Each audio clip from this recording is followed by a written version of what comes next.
이준석 대표가 갖추지 못한 게 많아요. 계파도 없고 나이도 젊고 경험도 없고 뭐 돈도 없고. 그래 그게 무슨 상관이야라고 해버린 거 아니에요 국민들께서.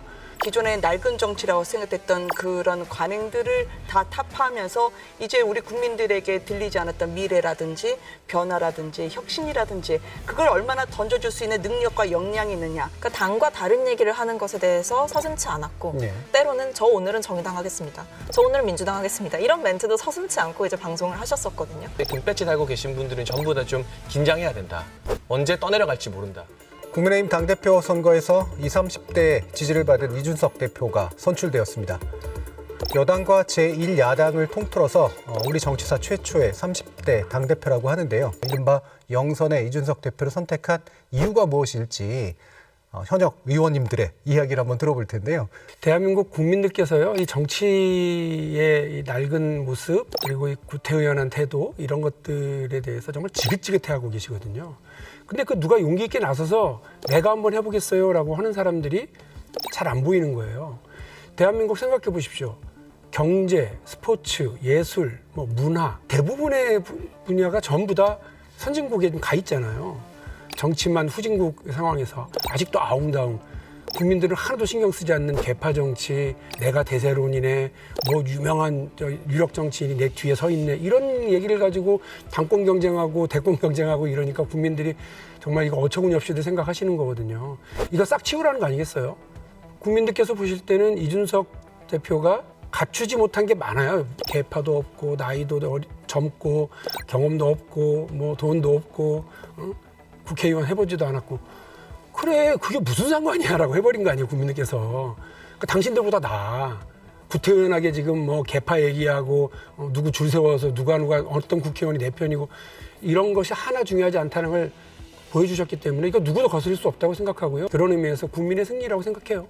청년 정치라고 할 때는 그 청년은 물리적 나이로 계산할 건 아니다. 네. 혹은 물리적인 선수로 볼 것도 아니다. 그것은 그가 가지고 있는 소신이 얼마나 젊고 그리고 변화와 미래를 가져올 수 있는 비전을 갖고 있느냐라는 걸로 측정이 돼야 된다라는 점에서 기존의 낡은 정치라고 생각했던 그런 관행들을 다 타파하면서 이제 우리 국민들에게 들리지 않았던 미래라든지 변화라든지 혁신이라든지 그걸 얼마나 던져줄 수 있는 능력과 역량이 있느냐. 그런 측면에서 청년 정치와 또 국회의 의원들을 평가하면 어떨까 싶어요. 첫 번째는 이제 보수가 집권하고 싶다는 강한 열망이 전 작동을 했다 봅니다. 그러니까 이것이 지금 얘기를 하고 있는 뭐 전략적인 판단에 의한 것인데, 그러니까 이게 사실은 다른 당대표 후보님들에게서는 그 리더십을 확인하는 절차를 거쳤음에도 불구하고 실제로 그것이 과연 보수의 집권 혹은 보수의 지지세를 결집하는 데 도움이 됐느냐 이런 부분에서는 낙제점을 받은 거였거든요. 그러니까 즉 그 상황에서 봤을 때는 대안이 없었다라고 생각을 하고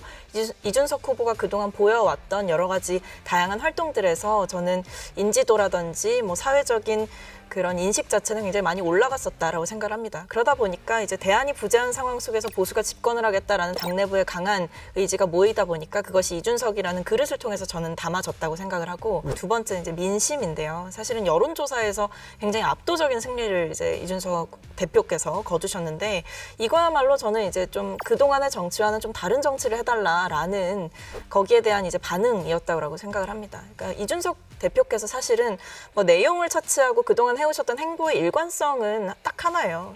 그러니까 당과 다른 얘기를 하는 것에 대해서 서슴지 않았고, 그러니까 당의 주류 혹은 선배 정치인들이 이야기하는 소위 말하는 당론이라는 것으로부터 벗어나서 때로는 저 오늘은 정의당 하겠습니다. 저 오늘은 민주당 하겠습니다. 이런 멘트도 서슴지 않고 이제 방송을 하셨었거든요. 그러니까 이런 부분에 대해서 그러니까 민심이 거기에 대해서 호응을 해준 거죠. 두 가지 이제 시대적 흐름에서의 관점과 이준석 개인기의 관점을 좀 나눠서 분석을 해봐야 될 것 같은데, 기성 정치권에 대한 국민의 불신은 2012년 이전부터 계속 누적돼서 쌓여왔었습니다.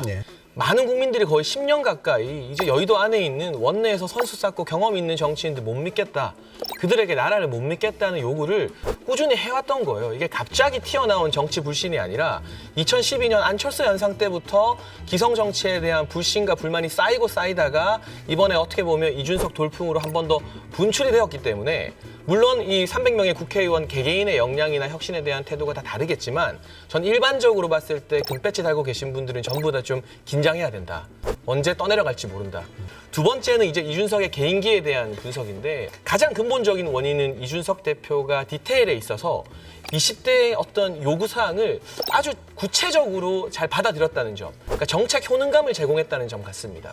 이를테면 그동안에 뭐 청년 정치를 표방했던 정치인들이나 청년들 잘 대우하겠다는 정치인들 보면 20대나 30대에게 메시지 던지는 게 굉장히 추상적이고 모호했어요. 그냥 집 많이 지어줄게, 월세 좀 더 내줄게, 인턴 제도 늘려줄게 이런 것들이 대다수 2030들에게 피부에 와닿는 삶의 문제로 치환되진 않았거든요. 근데 이준석 대표는 20대들이 활동하는 온라인 커뮤니티나 이런 것들 참 꼼꼼하게 모니터링하고 많이 보는 걸로 알고 있어요. 그런 것들 통해서 요즘 20대들 정치에 관심이 그리 많지 않지만 진짜 평범한 대학생들의 요구사항이 무엇인지, 특히나 20대 남자들이 무엇 때문에 사회에 대해서 불만이 쌓여가고 있는지 이런 부분 잘 알기 때문에 젠더 갈등을 이용했다고 주장하는 사람도 있지만 이대남 입장에서는 기성 정치권에서 누구도 이렇게 구체적으로 우리가 원하는 생각을 대변해 준 적이 없었던 거죠. 이런 디테일한 정책 효능감 이런 부분을 잘 긁어줬다, 시원하게.